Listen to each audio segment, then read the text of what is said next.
Parliament തിരഞ്ഞെടുപ്പ് തോറ്റതിനെ ചോദിച്ചപ്പോൾ CPM secretary പറഞ്ഞു ഞങ്ങൾ പഞ്ചായത്ത് തിരഞ്ഞെടുപ്പിൽ ഗംഭീരമായിട്ട് വിജയിക്കും. അരി എത്രയെന്ന് ചോദിച്ചാൽ പയറഞ്ചാഴിന്ന് ഉത്തരം പറയുമെന്ന് പണ്ട് നമ്മുടെ കാരണവന്മാർ പറഞ്ഞു. ഇപ്പം ചാനലുകൾക്ക് മാത്രം പ്രാധാന്യമുള്ള ഒരു ചർച്ചയാണ് മുരളീധരൻ്റെ കാര്യം. ചാനലുകൾ നൽകുന്ന പ്രാധാന്യമൊന്നും കെ മുരളീധരൻ്റെ കാര്യത്തിൽ ഇപ്പോൾ പാർട്ടി കൊടുക്കുന്നില്ല. ചാനലുകൾ വിവാദങ്ങൾ ഉണ്ടാക്കാനാണ് ചോദിക്കുന്നത്. മുരളീധരനോട് സ്നേഹമുള്ളതുകൊണ്ടോ താല്പര്യമുള്ളതുകൊണ്ടോ അല്ല. 2019 ഒരേ നിയമം മാത്രമായിരുന്നു BJPയുടെ കയ്യിൽ. അത് BJPയുടെ നിയമസഭാ മണ്ഡലങ്ങളാണ് BJPയുടെ കയ്യിലായിരിക്കും. അല്ല, അത് എത്ര തദ്ദേശ സ്വയംഭരണ സ്ഥാപനങ്ങളുടെ തെരഞ്ഞെടുപ്പിൽ കഴിഞ്ഞ 10 കൊല്ലം എത്രയിടത്ത് BJP ജയിച്ചു? താഴെ തലത്തിൽ നടത്തിയ പ്രവർത്തനത്തെക്കുറിച്ച് എനിക്ക് നന്നായിട്ടറിയാം. 25 വർഷം മുമ്പ് പ്ലാൻ ചെയ്തതാണ് കേരളം പിടിക്കാൻ. LDFൻ്റെ പോലുള്ള ഒരു സമര രീതി ഞങ്ങൾക്കില്ല. സെക്രട്ടേറിയറ്റ് വളയുക, ബന്ദ് നടത്തുക, ഹർത്താൽ നടക്കുക, ബസ് കത്തിക്കുക, അത്തരം ശൈലി ഞങ്ങൾക്കില്ല. നമസ്കാരം, വാക്ക് മറുവാക്കിലേക്ക് സ്വാഗതം.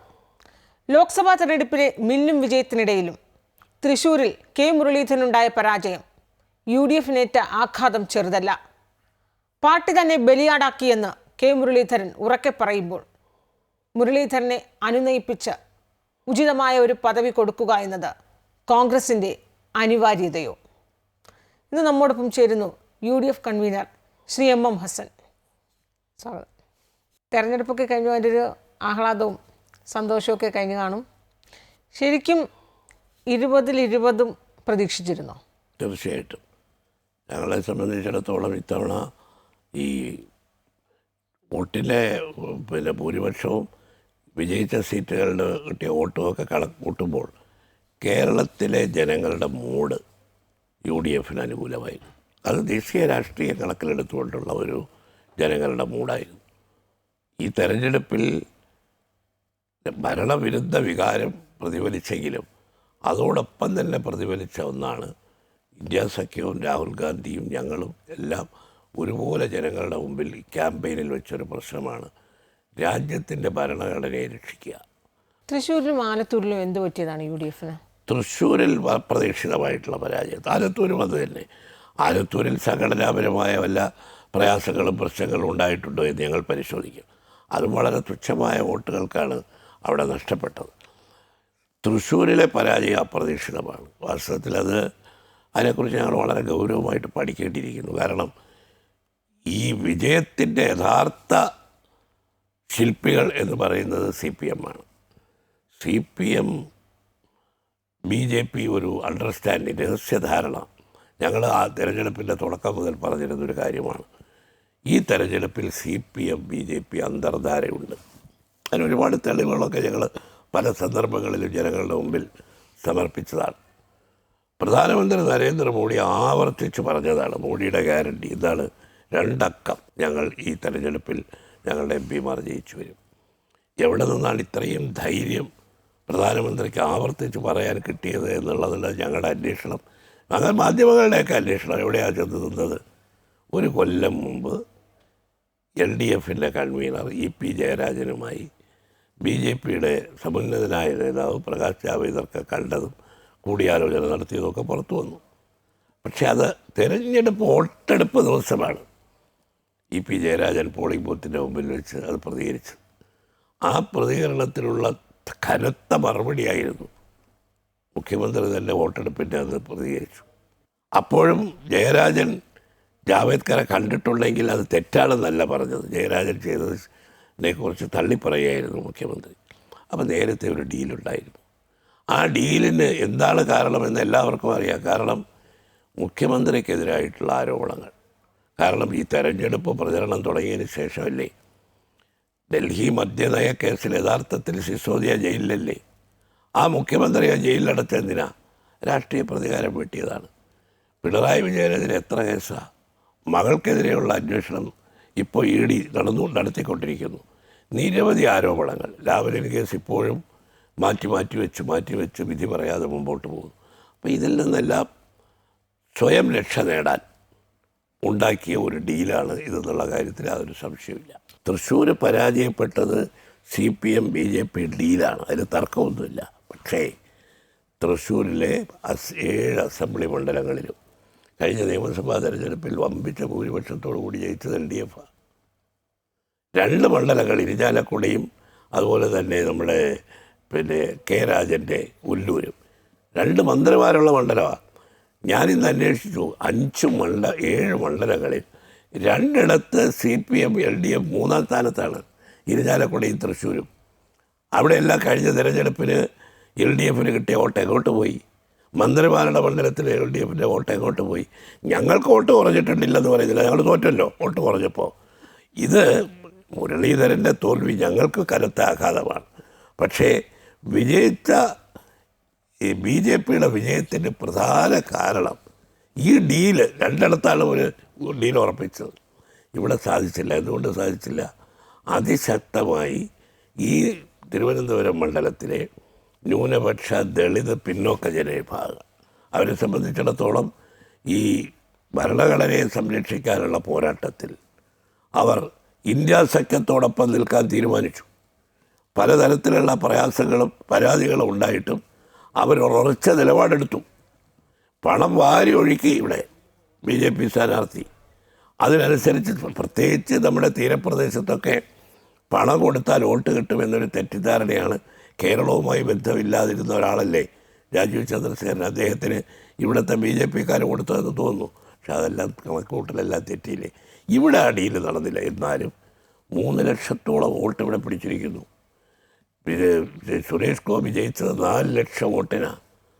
4 ലക്ഷം മൊത്തം വോട്ട് കിട്ടി. അപ്പോൾ അതിൻ്റെ അർത്ഥം ഇങ്ങനെ ഒരു ഡീലില്ലാതെ ഈ സാധാരണ എല്ലാ കാലത്തും വോട്ട് ചോർച്ച വരുമ്പോൾ പറയും, മുഖ്യമന്ത്രി പിണറായി വിജയൻ അടക്കമുള്ള ആളുകൾ പറയുന്നത് അത് കോൺഗ്രസിൻ്റെ വോട്ടാണ് BJPയിലേക്ക് ചോർന്നത്. ഇത്തവണ അങ്ങനെ പറയാൻ പറ്റുമോ? ഇത്തവണ പറയാൻ കഴിയുമോ? കണക്കുകൾ വെച്ച് പറയാൻ കഴിയുമോ? ഇത്തവണ നിങ്ങൾക്കറിയാമോ, ഈ തെരഞ്ഞെടുപ്പിൽ കേരളത്തിലെ 110 നിയോജക മണ്ഡലങ്ങളിലാണ് UDF ഭൂരിപക്ഷം നേടിയത്. 110 അസംബ്ലി മണ്ഡലങ്ങൾ ഞങ്ങൾക്ക് വലിയ ഭൂരിപക്ഷമാണ്. 70 അസംബ്ലി മണ്ഡലങ്ങൾ ഞങ്ങൾ LDFിൽ നിന്ന് പിടിച്ചെടുത്തതാണ്. BJPക്കാർ 11 മണ്ഡലം പിടിച്ചെടുത്തു ആരുടെ കയ്യിൽ നിന്ന്? LDFിൽ നിന്ന്. അപ്പോൾ ആരുടെ വോട്ട് ആരിലേക്ക് ചോർന്നു എന്നുള്ളതിന് ഈ കണക്കുകൾ സംസാരിക്കുന്ന കണക്കുകളാണ്. അപ്പോൾ ഈ ഒരു ഡീലുണ്ടായിരുന്നു എന്നുള്ളത് ഒരു വസ്തുതയാണ്. അതുകൊണ്ടാണ് ഞങ്ങൾ പലപ്പോഴും പറയും, ഒരു സ്വർണ്ണത്താരത്തിൽ വെച്ചാണ് BJPക്ക് ഈ പാർലമെൻറ്റ് ഇലക്ഷനിൽ നമ്മുടെ പിണറായി വിജയൻ ഒരു സീറ്റ് സമ്മാനിച്ചിരിക്കുന്നത്. പക്ഷേ UDFിൻ്റെ മൊത്തത്തിലുള്ളൊരു വോട്ട് ശതമാനത്തിലുണ്ടായ താഴോട്ട് പോക്ക് അതാണല്ലോ MV ഗോവിന്ദൻ ഇപ്പോൾ. ഇല്ല MV ഗോവിന്ദന് കണക്ക് നോക്കണം. 43% ഞങ്ങൾക്ക്. കണക്ക് പുറത്തു വന്നിട്ടുണ്ടല്ലോ. 19% BJPക്ക്, 38%, 38 or 34% ഉള്ളൂ. എവിടെ പോയി ബാക്കി വോട്ട്? MV ഗോവിന്ദന് ഈ ഇലക്ഷൻ കമ്മീഷൻ്റെ കണക്ക് വെച്ചാണ് സംസാരിക്കുന്നതെങ്കിൽ മുഖാമുഖം ഞങ്ങൾ സംസാരിക്കാം. ഈ വോട്ടൊക്കെ എവിടെ പോയി? അപ്പോൾ കഴിഞ്ഞ തെരഞ്ഞെടുപ്പ് അസംബ്ലി തെരഞ്ഞെടുപ്പിനേക്കാൾ BJPയുടെ CPMൻ്റെ വോട്ട് ഒരിടത്ത് വോട്ട് കുറഞ്ഞാൽ വേറൊരിടത്ത് കൂടണമല്ലോ. ഞങ്ങൾക്ക് കൂടി. എങ്ങനെ? ഞങ്ങൾ 99 നിയോജക മണ്ഡലങ്ങളിൽ ജയിച്ച് അധികാരത്തിൽ വന്നൊരു മുന്നണിയുടെ കയ്യിൽ നിന്ന് 70 അസംബ്ലി മണ്ഡലങ്ങൾ LDFിൽ നിന്ന് ഞങ്ങൾ പിടിച്ചെടുത്തു. എന്നിട്ടാണോ ഞങ്ങൾ വോട്ട് കുറഞ്ഞു എന്ന് പറയുന്നത്? ഈ തെരഞ്ഞെടുപ്പിൽ നിയോജക മണ്ഡലങ്ങൾ വെച്ച് വേണമെങ്കിൽ പറയാം. ആലപ്പുഴ നോക്കണം, 3 ലക്ഷത്തോളം അടുത്തെത്തും ശോഭാ സുരേന്ദ്രൻ്റെ വോട്ട്. നമ്മുടെ തിരുവനന്തപുരത്തെ BJP സ്ഥാനാർത്ഥി 3 ലക്ഷം. അതേസമയം നമ്മുടെ ചിറയൻകീഴ് മുരളീധരൻ 3 ലക്ഷം. ഇനി ഒരു നിയോജക മണ്ഡലം കൂടെയുണ്ട്. ഏതാണ്? ആലപ്പുഴ, നമ്മുടെ തിരുവനന്തപുരം. അതോടൊപ്പം ഒരു മണ്ഡലത്തിൽ കൂടി അവർക്ക് ഏതാണ്ട് ഇത്രയും വോട്ട് കിട്ടിയിട്ടുണ്ട്. പാലക്കാടും പത്തനംതിട്ടയും അത്രയും. ഈ 3 ലക്ഷം വരില്ല, 2.5 ലക്ഷം വോട്ട്. അപ്പോൾ CPMന് ആകെ ഒരു സ്ഥാനാർത്ഥിയല്ലേ ജയിച്ചുള്ളൂ, 20,000 വോട്ട്. 10 സ്ഥാനാർത്ഥികൾ 1 ലക്ഷം വോട്ടിൽ കൂടുതലാണ് UDF ജയിച്ചത്. അത് 2 3 ലക്ഷത്തിലധികമാണ്. വയനാടും മലപ്പുറവും. 2 സ്ഥലത്ത് എറണാകുളവും പൊന്നാനിയും 2 ലക്ഷത്തിലധികമാണ്. ബാക്കി 8 സ്ഥാനാർത്ഥികൾ 6 സ്ഥാനാർത്ഥികളും ഓരോ ലക്ഷം ഭൂരിപക്ഷത്തിലാണ്. ഇത്രയും വലിയ ഭൂരിപക്ഷം UDFന് കിട്ടുമ്പോൾ BJP 4 മണ്ഡലങ്ങളിൽ 3 ലക്ഷത്തിനോടടുത്ത് വോട്ട് പിടിക്കുമ്പോൾ ആരുടെ വോട്ടാണ് പോയത്? ഈ ആലത്തൂരിലെയും തൃശ്ശൂരിലെയും തോൽവിയെ ഒരേ രീതിയിൽ തന്നെയാണ്, ഒരേപോലെ തന്നെയാണോ കാണുന്നത്? ഒരിക്കലുമല്ല. ആലത്തൂരിലെ തുച്ഛമായ വോട്ടുകൾക്കല്ലേ പരാജയപ്പെട്ടുള്ളൂ. സംഘടനാപരമായ ചില ദൗർബല്യങ്ങൾ കാണും. പലതരത്തിലുള്ള പ്രശ്നങ്ങൾ കൊണ്ടാണല്ലോ പരാജയം ഉണ്ടാകുന്നത്. അത് വിശദമായി ഞങ്ങൾ പഠിക്കും. ഒരു മണ്ഡലത്തിൽ വിജയിച്ചു, മറ്റ് രണ്ടിടത്ത് തിരുവനന്തപുരമായാലും ആറ്റിങ്ങലായാലും വലിയ രീതിയിൽ 3.5 ലക്ഷത്തോളം വോട്ടുകളാണ് BJP സ്ഥാനാർത്ഥികൾ നേടിയത്. അതുപോലെ പാലക്കാടായാലും പത്തനംതിട്ടയായാലും 2.5 ലക്ഷത്തിലേറെ വോട്ടുകൾ BJP സ്ഥാനാർത്ഥികൾ സമാഹരിച്ചു. ഈ രീതിയിൽ BJPയുടെ ഒരു വളർച്ച ഈ 2024 കണക്ക് നോക്കുമ്പോൾ 11 നിയമസഭാ മണ്ഡലങ്ങളിൽ 1-ാം സ്ഥാനത്താണ് BJP. അതല്ല, അതേ 15% നിന്ന് ഇപ്പോൾ 19% BJP നടത്തിയിട്ടുള്ള പ്രചരണം എന്താ? വിഷം ചീറ്റുന്ന വർഗീയ പ്രചരണമാണ്. പക്ഷേ ഏത് വർഗീയ പ്രചാരണം അവർ നടത്തിയാലും ഈ രീതിയിലൊരു മുന്നേറ്റം ഉണ്ടാകുമ്പോൾ 2 വർഷങ്ങൾക്കപ്പുറമാണ് നിയമസഭാ തെരഞ്ഞെടുപ്പിനെ നമ്മൾ നേരിടാനിരിക്കുന്നത്. അപ്പോൾ ആ ഇടതു വലതു മുന്നണികൾ ഏതെങ്കിലും രീതിയിൽ BJPയെ വെല്ലുവിളിയെ നേരിടാൻ ശക്തമായ ക്യാമ്പയിൻ നടത്തിയത് ഞങ്ങളാണ്. മോഡി ഉയർത്തിയ ഫാസിസ്റ്റ് എന്താണ് വർഗീയ വിഷലിപ്തമായ പ്രചരണത്തിനെതിരെ ഇന്ത്യ ബ്ലോക്ക് നടത്തിയ പ്രചരണം എന്താ? ഭരണഘടനയെ രക്ഷിക്കാനാണ് വോട്ട് ചോദിച്ചത്. ഭരണഘടനാ മൂല്യങ്ങൾ രക്ഷിക്കാനാണ്. ആരെങ്കിലും എക്സിറ്റ് പോളുകളൊക്കെ എന്തായിരുന്നു? വളരെ ദയനീയമായിട്ട് ഇന്ത്യ ബ്ലോക്ക് പോകുന്നില്ലേ? ഇപ്പോൾ എവിടെ എത്തി? BJPക്ക് കിട്ടിയതിനേക്കാൾ തൊട്ട് താഴെയല്ലേ ഇന്ത്യ ബ്ലോക്കിന്? വെറും 52 സീറ്റ് ഉണ്ടായിരുന്ന കോൺഗ്രസ് ഇപ്പോൾ എവിടെ എത്തി? 99 സീറ്റായി. എക്സിറ്റ് പോളുകളെല്ലാം വെറും വ്യാജ പ്രചരണമാണെന്ന് തള്ളിക്കളഞ്ഞുകൊണ്ട് 234 സീറ്റ് ഇന്ത്യ ബ്ലോക്കിന് കിട്ടിയില്ലേ? ഞാൻ ചോദിക്കട്ടെ, ചന്ദ്രബാബു നായിഡുവിൻ്റെ TDPയും നിതീഷ് കുമാറിൻ്റെ പാർട്ടിയും ഇല്ലെങ്കിൽ മോഡിക്ക് കേവല ഭൂരിപക്ഷം ഉണ്ടോ? ഗവൺമെൻറ് ഉണ്ടാക്കാൻ പറ്റുമോ? അപ്പോൾ ആ നിലയിലേക്ക് വന്നത് ഈ ഫാസിസ്റ്റ് പ്രചരണത്തെ, വർഗീയ പ്രചരണത്തെ, ഏകാധിപത്യപരമായ ഇന്ത്യയിലെ ജനാധിപത്യത്തെ തകർത്തതിനെതിരെയാണ് ഞങ്ങൾ പ്രചരണം നടത്തിയത്. പക്ഷേ ദേശീയ തലത്തിൽ ഇതൊക്കെ തന്നെയും വലിയ രീതിയിൽ ചർച്ച ചെയ്തപ്പോൾ ഇന്ത്യ സഖ്യം അതൊക്കെ തന്നെയും തുറന്നു കാട്ടി. അങ്ങനെ ദേശീയ തലത്തിൽ BJP ഒന്ന് ഭയന്നു, അല്ലെങ്കിൽ ഒന്ന് വിറച്ചു. ഒരു വിറപ്പിക്കുന്നൊരു ജയം തന്നെയായിരുന്നു BJP സംബന്ധിച്ചുണ്ടായത്. പക്ഷേ സംസ്ഥാനത്ത് അങ്ങനെയല്ല. 2019 ഒരേ നിയമം മാത്രമായിരുന്നു BJPയുടെ കയ്യിൽ. 11 നിയമസഭാ മണ്ഡലങ്ങളാണ് BJPയുടെ കയ്യിലായിരിക്കും. അല്ല, അത് എത്ര തദ്ദേശ സ്വയംഭരണ സ്ഥാപനങ്ങളുടെ തെരഞ്ഞെടുപ്പിൽ കഴിഞ്ഞ 10 കൊല്ലം എത്രയിടത്ത് BJP ജയിച്ചു?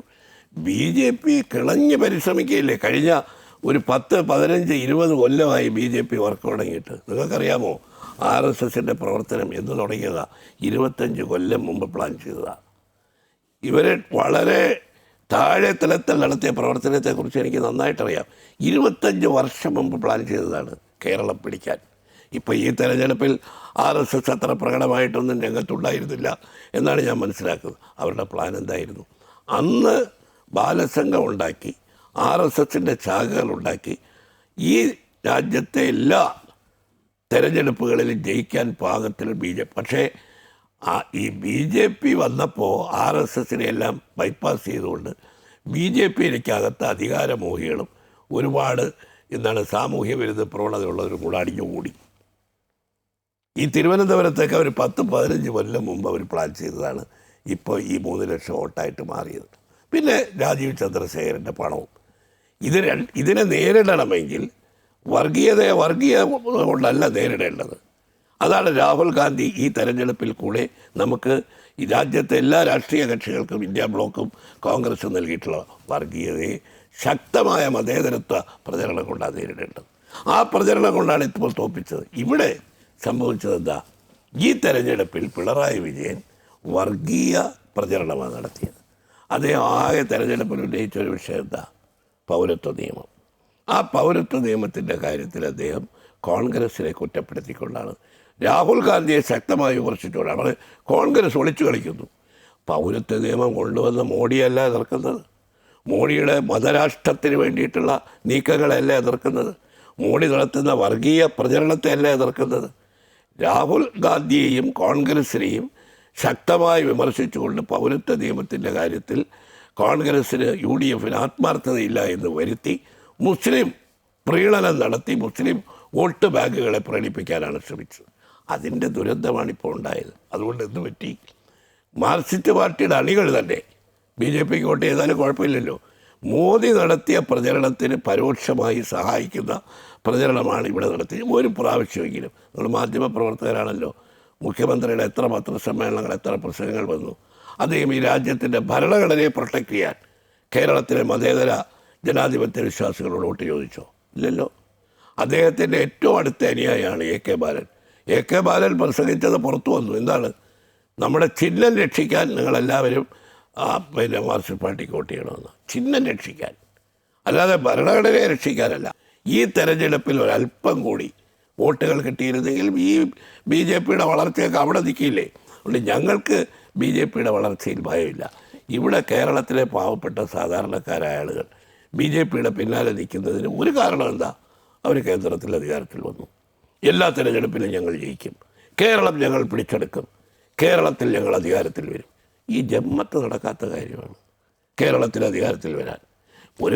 ഒരു സീറ്റ് പാർലമെൻറ്റിൽ കിട്ടി, ഒരു സീറ്റ് അസംബ്ലി കിട്ടി, കേരളം അവരുടെ കയ്യിലാവുമോ? ഇവിടെ ഇടതുമുന്നണി ആയാലും ഐക്യമുന്നണി ആയാലും മതേതര ജനാധിപത്യ ശക്തികൾക്ക് വളരെ സ്വാധീനമുള്ള ഒരു നാടാണ് കേരളം. പക്ഷേ BJPയുടെ വളർച്ച ക്രമാനുഗതമായ വളർച്ച, അതുകൊണ്ടാണ് മുഖ്യമന്ത്രി പോലും ആ ഒരു വളർച്ചയെ നമ്മൾ ഗൗരവത്തോടെ കാണണമെന്ന് പറയുന്നത്. മുഖ്യമന്ത്രി ഗൗരവത്തോടു കൂടി കണ്ടില്ല. കാണാത്തത് കൊണ്ടാണ് ഇപ്പോൾ ഒരു സീറ്റ് അങ്ങോട്ട് കൊടുത്തത്. മുഖ്യമന്ത്രി അത് സമ്മാനിച്ചത് എന്തിനാ? മുഖ്യമന്ത്രി ഇതൊക്കെ പത്രക്കുറിപ്പിലല്ലേ പറഞ്ഞുള്ളൂ. ജനങ്ങളോട് പറയാനുള്ള ആർജ്ജവം മുഖ്യമന്ത്രിക്കില്ലേ?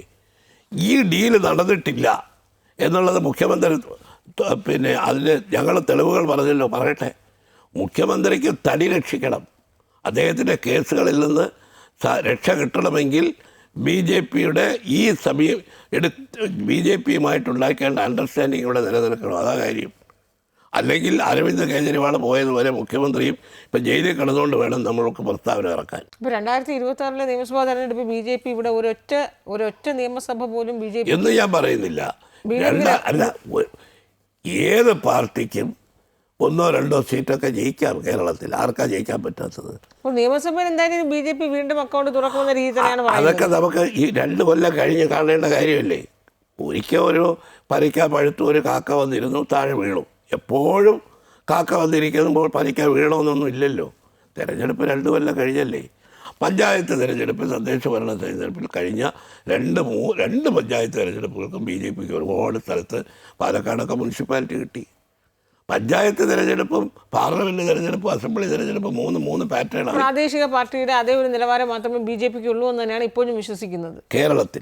കേരളത്തിൽ BJPക്ക് വേരോട്ടം ഉണ്ടാവില്ല. അതിൻ്റെ കാരണങ്ങൾ ഈ ഒരു ചർച്ചയിലിരുന്ന് എനിക്ക് പറയാൻ പറ്റില്ല. നിങ്ങൾക്ക് അതിലെ കാരണങ്ങളൊക്കെ അസസ് ചെയ്യാനുള്ള കഴിവുണ്ട്. കേരളം പ്രധാന കാരണം ഞാൻ പറഞ്ഞത് തന്നെ, ഇവിടെ മതേതരത്വത്തിൽ വിശ്വസിക്കുന്ന വലിയൊരു ജനവിഭാഗമുണ്ട്. അത് ഹിന്ദു, മുസ്ലിം, ക്രിസ്ത്യൻ, സർവ്വജാതി മതവിധത്തിലാണ്. ശ്രീനാരായണ ഗുരുവിൻ്റെ നാടല്ലേ ഇത്? ചട്ടമ്പിസ്വാമിയുടെ നാടല്ലേ ഇത്? എന്ത് സാമൂഹ്യ നവോത്ഥാനം നടന്ന നാടല്ലേ? ഒരു വർഗീയ കക്ഷിക്ക്, വർഗീയത മാത്രം പറയുന്ന ഒരു കക്ഷിക്ക്, അതുപോലെ BJP പാർലമെൻറ്റിൽ സ്ഥാനാർത്ഥികളെ നിർത്തിയല്ലോ. എത്ര സ്ഥലത്ത് പിന്നെ മുസ്ലിം സ്ഥാനാർത്ഥികളുണ്ടായിരുന്നു? BJPക്ക് നോർത്ത് ഈസ്റ്റേൺ സ്റ്റേറ്റ്സിലല്ലാതെ ഇന്ത്യയിലവിടെ കേരളത്തിൽ ഏതെങ്കിലും ഒരു ക്രിസ്ത്യൻ സമുദായത്തിൽപ്പെട്ട ആളെ സ്ഥാനാർത്ഥിയാക്കിയിട്ടുണ്ടോ? പേരിന് ആരെങ്കിലും അൽഫോൻസ് കണ്ണന്താനത്തിനെയൊക്കെ ആക്കും. ഇപ്പോൾ അനിൽ ആൻ്റണിയാക്കി. എന്തിനാ? AK ആൻ്റണിയുടെ മകനായതുകൊണ്ടും BJP ചേർന്നതുകൊണ്ടും ഒരു ഷോ പീസ്. കെ മുരളീധരൻ വലിയ രീതിയിൽ തന്നെ അദ്ദേഹം ഒരു പരിതാപമൊക്കെ പറഞ്ഞുകൊണ്ടിരിക്കുക. ഏകദേശം ഞാനൊരു രാഷ്ട്രീയ വനവാസത്തിന് പോകുന്ന രീതിയിലൊക്കെ ആയിരുന്നു അദ്ദേഹം പരസ്യമായി പ്രസ്താവനയൊക്കെ നടത്തുന്നത്. മുരളി തന്നെ അനുനയിപ്പിക്കാനുള്ളൊരു നീക്കമൊക്കെ ഇല്ല. അങ്ങനെ ഒരു പ്രശ്നമില്ലല്ലോ. അദ്ദേഹത്തെ നിങ്ങളാരും അനുനയിപ്പിക്കാൻ വേണ്ടി ശ്രമിക്കേണ്ട. അദ്ദേഹത്തിൻ്റെ പെട്ടെന്നുണ്ടായ പരാജയത്തിൽ നിന്ന് ഒരു അഭിപ്രായം പറഞ്ഞു, അത്രയല്ലേ ഉള്ളൂ. വെറും ഒരു വൈകാരിക പ്രകടനം മാത്രമായി അതിപ്പോൾ KPCC പ്രസിഡന്റ് അദ്ദേഹത്തെ കണ്ട് സംസാരിക്കുന്നുണ്ടല്ലോ. അതിനൊക്കെ പാർട്ടിക്കകത്ത് അതിനൊന്നും പരിഹാരം ഉണ്ടാക്കാൻ അതൊരു ചർച്ച ചെയ്യപ്പെടേണ്ട വിഷയമൊന്നുമല്ല. തീർച്ചയായിട്ടും അങ്ങനെ അദ്ദേഹം പ്രകടിപ്പിച്ച വികാരം ഉൾക്കൊണ്ടുകൊണ്ട് തന്നെ അദ്ദേഹത്തെ പാർട്ടിയുടെ മുഖ്യധാരയിൽ തന്നെ നിലനിർത്താൻ പാർട്ടിക്ക് ബാധ്യതയുണ്ട്, ഉത്തരവാദിത്തമുണ്ട്. അത് നിർവഹിക്കും.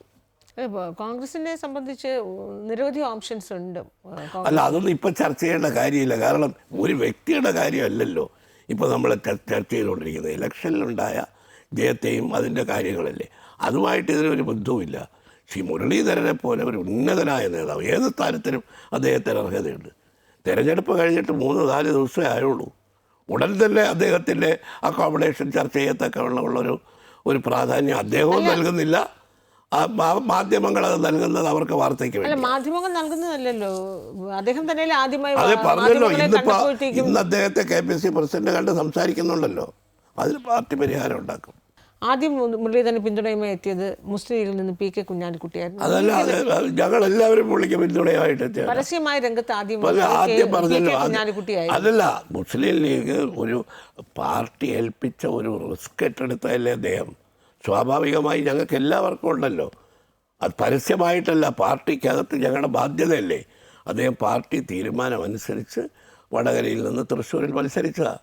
തീർച്ചയായിട്ടും അദ്ദേഹത്തിനുണ്ടായ ആ വൈകാരികമായിട്ട് അദ്ദേഹം പ്രകടിപ്പിച്ചാണെങ്കിലും അതിനെക്കുറിച്ച് കോൺഗ്രസും ചർച്ച ചെയ്യും, UDFും ചർച്ച ചെയ്യും. വടകരയിലായിരുന്നു നിന്നിരുന്നുവെങ്കിൽ നല്ല ഭൂരിപക്ഷത്തിൽ തന്നെ അദ്ദേഹം ജയിക്കുമായിരുന്നു. അതൊന്നും ഇപ്പം സാങ്കല്പികമായ ചോദ്യങ്ങൾക്കൊന്നും ഉത്തരം പറയാൻ പറ്റില്ല. സംശയമുണ്ടല്ലേ? അല്ല, അതൊന്നും സാങ്കല്പികമല്ലേ. വടകരയിൽ നല്ല ഭൂരിപക്ഷത്തിൽ ഷാഫി പറമ്പിൽ ജയിച്ചു, മുരളി ആയാലും ജയിക്കുമായിരുന്നു എന്നുള്ളത് സംശയമില്ലല്ലോ. ഈ ലീഗിന്റെ ഒരു നിർദ്ദേശപ്രകാരം ഒക്കെ ആയിരുന്നു വടകര ഉപേക്ഷിച്ച് ഇല്ല, കോൺഗ്രസ് എടുത്ത തൃശ്ശൂരിലേക്ക് വരണമെന്ന്. ഇല്ല, ലീഗ് കോൺഗ്രസിന്റെ സ്ഥാനാർത്ഥി നിർണയത്തിനൊന്നും ലീഗ് കൈകടത്താറില്ല. അവരുടെ സ്ഥാനാർത്ഥി നിർണയത്തിന് ഞങ്ങളും കൈകടത്താറില്ല. ഇപ്പോൾ ചർച്ചകളൊക്കെ വരുന്നത് വയനാട് ഒരുപക്ഷെ ഉപതെരഞ്ഞെടുപ്പ് വരികയാണെങ്കിൽ കെ മുരളീധരൻ ഒരു മുൻഗണനയുണ്ട് എന്ന രീതിയിലൊക്കെ അത് നിങ്ങൾ നടത്തുന്ന ചർച്ചകളിൽ വരുന്ന വാർത്തയാണ്. വയനാട് ഉപേക്ഷിക്കുമോ റായ്ബറേലി ഉപേക്ഷിക്കുമോ എന്നൊക്കെ രാഹുൽ ഗാന്ധി തീരുമാനിക്കേണ്ടതാണ്.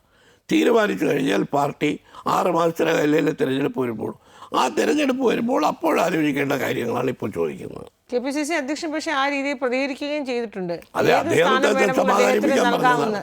അല്ല, KPCC അധ്യക്ഷനോ UDF കൺവീനറോ പ്രതിപക്ഷ നേതാവോ ഒന്നും അല്ലല്ലോ ഈ കാര്യത്തിൽ രാഹുൽ ഗാന്ധി ഏത് രാജിവെക്കണമെന്ന് തീരുമാനിക്കേണ്ടത്. കെ മുരളീധരന്റെ കാര്യത്തിൽ അദ്ദേഹത്തിന് ഏത് അർഹമായ പദവി നൽകാൻ തയ്യാറാണെന്നാണ് KPCC അധ്യക്ഷൻ പറഞ്ഞിരിക്കുന്നത്. പറഞ്ഞു കഴിഞ്ഞല്ലോ, പിന്നെ അതിൽ കൂടുതൽ ചോദ്യമില്ലല്ലോ. അപ്പോൾ അത്തരത്തിലുള്ള ചർച്ചകളൊക്കെ പാർട്ടിക്കുള്ളിൽ നടന്നിട്ടുണ്ട്. ഇപ്പം പാർട്ടിക്കകത്ത് നടക്കുന്ന ചർച്ച തെരഞ്ഞെടുപ്പിന് ശേഷമുള്ള വിലയിരുത്തലുകളാണ്. നമുക്ക് ഓരോ ചർച്ചയ്ക്കും ഓരോ ടൈമിംഗ് ഉണ്ടല്ലോ. ഇപ്പം ചാനലുകൾക്ക് മാത്രം പ്രാധാന്യമുള്ള ഒരു ചർച്ചയാണ് മുരളീധരൻ്റെ കാര്യം. ഞങ്ങളെ സംബന്ധിച്ച് അതിൻ്റെ അവസരം വരുമ്പോൾ ചർച്ച ചെയ്യും, അതിന് പരിഹാരമുണ്ട്. ചാനലുകൾ നൽകുന്ന പ്രാധാന്യമൊന്നും കെ മുരളീധരൻ്റെ കാര്യത്തിൽ ഇപ്പോൾ പാർട്ടി കൊടുക്കുന്നില്ല. ചാനലുകൾ വിവാദങ്ങൾ ഉണ്ടാക്കാനാണ് ചോദിക്കുന്നത്. മുരളീധരനോട് സ്നേഹമുള്ളതുകൊണ്ടോ താല്പര്യമുള്ളതുകൊണ്ടോ അല്ല. അത് തിരിച്ചറിയാനുള്ള കഴിവ് മുരളീധരനുണ്ട്, എനിക്കുണ്ട്. ഇനി 2 ഉപതെരഞ്ഞെടുപ്പാണ് അഭിമുഖീകരിക്കാൻ പോകുന്നത്. ഒന്ന് ചേലക്കരയിലും മറ്റൊന്ന് പാലക്കാടും. പല പേരുകളൊക്കെ ഇങ്ങനെ ഉയർന്നു വരികയാണ്. പേരുകളെല്ലാം ഉയർത്തിക്കൊണ്ട് വരുന്നത് മാധ്യമങ്ങളാണ്. ഇപ്പോൾ ഒരു തെരഞ്ഞെടുപ്പ് കഴിഞ്ഞതേ ഉള്ളൂ. 6 മാസത്തിനകമാണ് ഉപതെരഞ്ഞെടുപ്പ് വരുന്നത്. ഉപതെരഞ്ഞെടുപ്പ് വരുമ്പോൾ ഏറ്റവും വിജയസാധ്യതയുള്ള സ്ഥാനാർത്ഥികളെ കണ്ടെത്താനുള്ള കഴിവ് ഞങ്ങൾക്കുണ്ട്, ഓരോ പാർട്ടിക്കുമുണ്ട്. ഞങ്ങൾ ആ സമയത്ത് അത് ചർച്ച ചെയ്യും, അപ്പം തീരുമാനമെടുക്കും. ലോക്സഭാ തെരഞ്ഞെടുപ്പ് കഴിഞ്ഞാലുടൻ തന്നെ KPCC അധ്യക്ഷ പദവിയുമായി ബന്ധപ്പെട്ടും അല്ലാതെയും കോൺഗ്രസിൻ്റെ നേതൃനിരയിൽ ചില മാറ്റങ്ങളൊക്കെ വേണമെന്ന ആവശ്യവുമൊക്കെ നേരത്തെ തന്നെ ഉയർന്നിരുന്നല്ലോ. അതേക്കുറിച്ച് എന്തെങ്കിലും അത്തരം ചർച്ചകൾ സാധ്യതയുണ്ടോ? അത് ഇപ്പോൾ ഇലക്ഷൻ കഴിഞ്ഞതല്ലേ ഉള്ളൂ, അതിനെക്കുറിച്ചൊന്നും ഇപ്പോൾ ഒരു ചർച്ചയും നടക്കുന്നില്ല.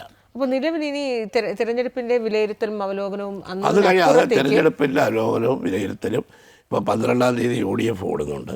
ഉടൻ തന്നെ KPCC കൂടും. തിരഞ്ഞെടുപ്പിന് വിലയിരുത്തൽ നടത്തി തിരഞ്ഞെടുപ്പിൽ ഉണ്ടായ നേട്ടങ്ങളും കോട്ടങ്ങളും ചർച്ച ചെയ്ത് അതിനെന്ത് പരിഹാരം വേണം എന്ന് ആലോചിക്കുന്ന ഘട്ടത്തിൽ മാത്രമേ ഇത്തരം കാര്യങ്ങൾ ചർച്ചയ്ക്ക് വരുള്ളൂ. പക്ഷെ അത് വളരെ വൈകില്ല എന്ന് തന്നെ പ്രതീക്ഷിക്കാം. എങ്ങനെ വൈകാൻ പറ്റും? ഞങ്ങൾക്ക് അർജൻസി ഉണ്ടല്ലോ. മാധ്യമങ്ങളുടെ ചോദ്യത്തിന് ഉത്തരം പറയുകയാണെങ്കിൽ ഞങ്ങൾക്ക് അർജൻസി ഉണ്ട്. ലോക്കൽ ബോഡീസിൻ്റെ ഇലക്ഷന് തയ്യാറെടുപ്പ് ഉടനെ തുടങ്ങണം. ഒട്ടും വൈകാതെ തന്നെ ഈ കാര്യങ്ങൾ ഞങ്ങൾ മുന്നണിയും പാർട്ടിയും തീരുമാനിക്കും. തദ്ദേശ തെരഞ്ഞെടുപ്പിന്റെ UDF നേരിടുക, തദ്ദേശ തെരഞ്ഞെടുപ്പ് അതിനുള്ള തയ്യാറെടുപ്പ് തുടങ്ങി കഴിഞ്ഞു. KPCC യോഗം കൂടട്ടെ, കൂടി ചർച്ച ചെയ്യട്ടെ. എന്നിട്ട് ഇത് ആവശ്യമുണ്ടോ ഇല്ലയോ എന്ന് അവിടെയല്ലേ അഭിപ്രായം വരേണ്ടത്. അതിനുശേഷം ആലോചിക്കേണ്ട കാര്യങ്ങളാണ്. ഈ രാജ്യസഭാ സീറ്റ് എന്തായാലും മുസ്ലിം ലീഗിന് തന്നെ നേരത്തെ ഞങ്ങൾ തീരുമാനിച്ചല്ലോ. അതൊരു തർക്കമില്ല. നേരത്തെ ലോക്സഭാ തെരഞ്ഞെടുപ്പിൻ്റെ ചർച്ചയിൽ തന്നെ മുസ്ലിം ലീഗിലാണെന്ന് ഞങ്ങൾ തീരുമാനിച്ചു. ഇടതുമുന്നണി സർക്കാരിനെ കുറിച്ചുള്ള ഏറ്റവും വലിയൊരു വിവാദം വീണ്ടും ഒരു ബാർക്കോഴ കേസ്, സമാനമായൊരു ബാർക്കോഴ കേസ് അഴിമതി ആരോപണമൊക്കെ വന്നത്. പണ്ട് ഉമ്മൻചാണ്ടി സർക്കാരിൻ്റെ കാലത്ത് മുമ്പ് നമ്മൾ കണ്ടതുപോലെ സമാനമായി സെക്രട്ടേറിയറ്റ് ഞങ്ങൾ മാർച്ചിട്ടില്ല. ആ രീതിയിലുള്ള ഒരു പ്രക്ഷോഭം LDFിൻ്റെ പോലുള്ള ഒരു സമര രീതി ഞങ്ങൾക്കില്ല. സെക്രട്ടേറിയറ്റ് വളയുക, ബന്ദ് നടത്തുക, ഹർത്താൽ നടക്കുക, ബസ് കത്തിക്കുക, അത്തരം ശൈലി ഞങ്ങൾക്കില്ല. സമാധാനപരമായി ഞങ്ങൾ നടത്തിയ സമരങ്ങൾ ഈ സർക്കാരിൻ്റെ അഴിമതിക്കും ജനദ്രോഹത്തിനുമെതിരായുള്ള സമരങ്ങൾക്കുള്ള ഏറ്റവും നല്ല പ്രതികരണമാണ് ഈ തെരഞ്ഞെടുപ്പിൽ ഇടതുമുന്നണിക്ക് എതിരായി ജനങ്ങൾ നൽകിയ വോട്ടിൽ പ്രതിഫലിച്ചത്. CPM സംസ്ഥാന സെക്രട്ടറി പറഞ്ഞത് 2019 ഇതുപോലെ ഒറ്റ സീറ്റിലാണ് LDF ഒതുങ്ങിയതെങ്കിലും തുടർന്ന് വന്ന തദ്ദേശ തെരഞ്ഞെടുപ്പ് നിയമസഭാ തെരഞ്ഞെടുപ്പിൽ വൻ ഭൂരിപക്ഷത്തോടെ മുന്നണി വന്നുവെന്നാണ്. സമാനമായ ഒരു അന്തരീക്ഷം പാർലമെന്റ് തെരഞ്ഞെടുപ്പിൽ തോറ്റതിന്റെ കാര്യങ്ങൾ പറയാതെ പഞ്ചായത്ത് തെരഞ്ഞെടുപ്പിൽ ഞങ്ങൾ ജയിക്കുന്നത് ആർക്കും ജയിക്കാമല്ലോ. പഞ്ചായത്ത് തെരഞ്ഞെടുപ്പിൽ പാർലമെന്റ് തെരഞ്ഞെടുപ്പ് തോറ്റതിന് ചോദിച്ചപ്പോൾ CPM സെക്രട്ടറി പറഞ്ഞു ഞങ്ങൾ പഞ്ചായത്ത് തെരഞ്ഞെടുപ്പിൽ ഗംഭീരമായിട്ട് വിജയിക്കും. അരി എത്രയെന്ന് ചോദിച്ചാൽ പയർ അഞ്ചാഴിന്ന് ഉത്തരം പറയുമെന്ന് പണ്ട് നമ്മുടെ കാരണവന്മാർ പറയില്ലേ, അത്രയേ ഉള്ളൂ അതിൻ്റെ പ്രസക്തി. ഇത്രയും സമയം വാക്കുമായി സഹകരിച്ചതിന് നന്ദി.